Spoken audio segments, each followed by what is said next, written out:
الحمد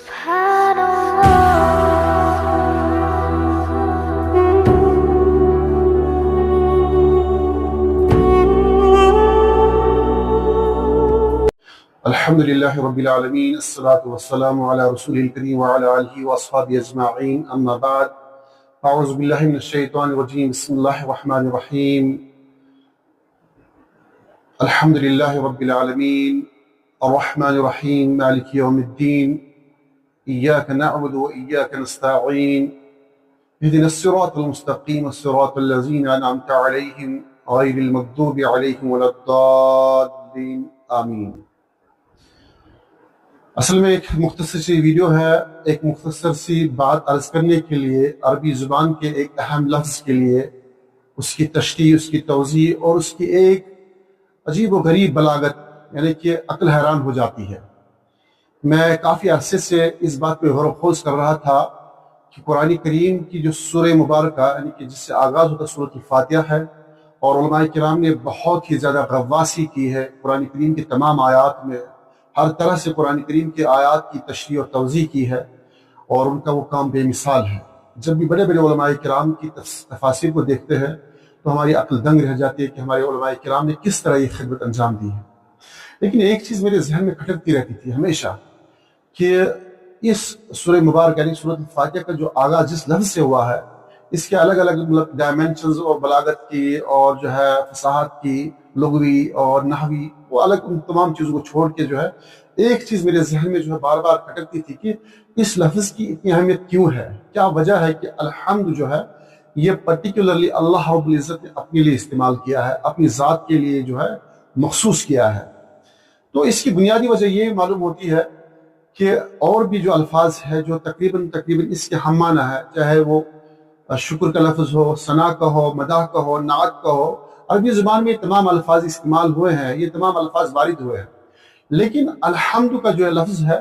اس کی ایک خاص خوبی ہے۔ آپ قرآن کریم میں جہاں جس آیت میں بھی اس لفظ کو دیکھیں گے ایک عجیب و غریب معنی پائیں گے آپ۔ میں مثال دے کر سمجھانے کی کوشش کرتا ہوں،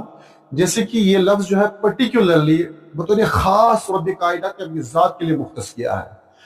اس کی وجہ کیا ہے کہ یہ صرف اس شخصیت کے لیے، اس ذات کے لیے ہی مطلب کہ اس کا حق بنتا ہے کہ وہ اس لفظ کا استعمال کرے جو ایک وقت میں ایک سے زیادہ انعامات اور احسانات کسی ذات پہ کرے۔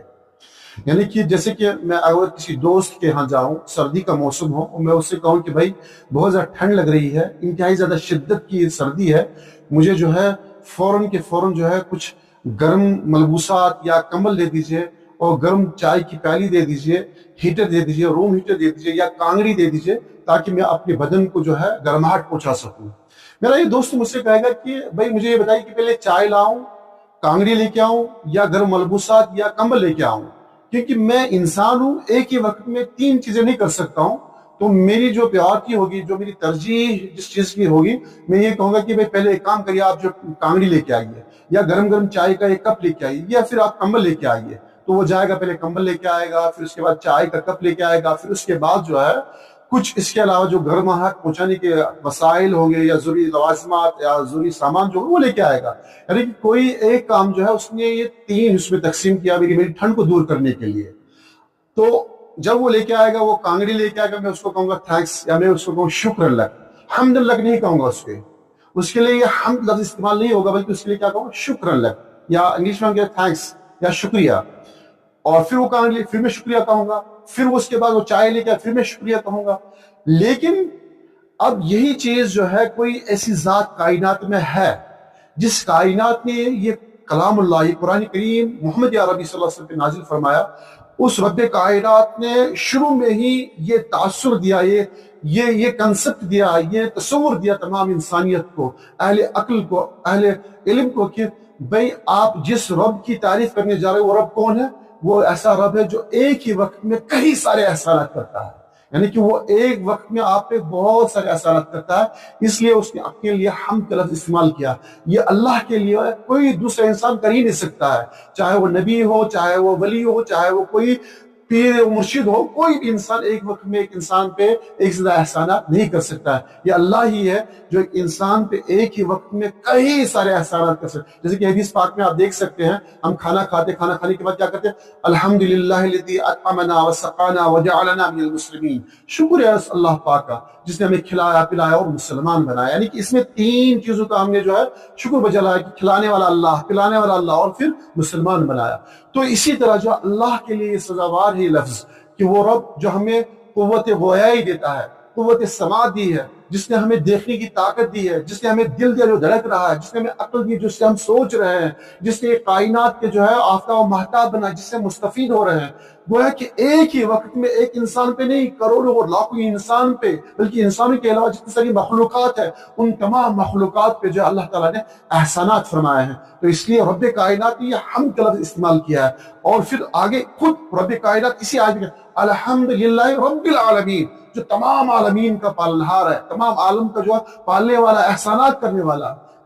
جس نے تمام انسانیت کے پر، انسانوں کے علاوہ مخلوقات پر، کائنات میں جتنی ساری مخلوقات موجود ہے ان تمام مخلوقات پہ اللہ رب العزت نے احسان کیا. لہذا ایسے احسان کرنے والے اللہ کے لیے حمد کا لفظ استعمال ہوتا ہے. اور قرآن کریم میں آپ دیکھیں جہاں کہیں پہ یہ لفظ استعمال ہوا ہوگا الحمد کا، اور اس کے بعد آیات آپ خود قرآن کریم کھول کے دیکھیں، چونکہ یہ مختصر ویڈیو ہے تو آپ دیکھیں گے کہ الحمد کے بعد بہت ساری نعمتوں کا ذکر ہوگا. تو یہی وجہ ہے کہ یہ لفظ پرٹیکولرلی مخصوص طور پہ جو ہے رب کائنات کے ذات کے لیے استعمال ہوتا ہے. اور یہ قرآن کریم کی بلاغت ہے، میرے رب کے کلام کی شان ہے کہ الحمد کی بنیادی وجہ یہی ہے کہ وہ ذات جو ایک ہی وقت میں بہت سارے احسانات کرتا ہے ایک انسان پہ. اور کیا مزہ آئے گا اس ٹائم پہ جس سمے آپ نماز کے لیے کھڑے ہو جائیں گے اور نماز پڑھتے فوراً کیا کہ الحمدللہ رب العالمین. تو اس ٹائم پہ آپ یہ تصور لائیے، یہ احساس کیجئے کہ میں اس اللہ کے سامنے کھڑا ہوں جس اللہ کے لیے جو ہے یہ تمام احسانات، جس اللہ نے احسانات کیے کہ مجھے نماز کے لیے کھڑا ہونے کی توفیق دی، مجھے جو ہے بولنے کی، مجھے سمجھنے کی، مجھے دیکھنے کی، مجھے سمجھنے کی، میرے دل کو دھڑکنے کی. یہ تمام احسانات ایک اللہ رب العزت ہی کر سکتا، کوئی دوسرا انسان نہیں کر سکتا. لہذا شکر کے مقابلے میں جو حمد بہت ہی زیادہ وسیع لفظ ہے. اس لفظ کو آپ مزید اپنے طور پہ مطالعے میں لائیے، تحقیق کریے، بڑا مزہ آئے گا آپ کو جو ہے اس لفظ کی چاشنی اور لذت کو محسوس کرنے میں. اللہ رب العزت ہمیں مزید دین اسلام کا فہم اور قرآن کریم کو سمجھنے کی توفیق عنایت فرمائے. السلام علیکم ورحمۃ اللہ وبرکاتہ. ولنقرأ ولنرتقي وفي الجنة نلتقي ننتظر الحفل العظيم وعدو مولانا الكريم والقرآن ربيع قلبي يصحبني دوما في دربي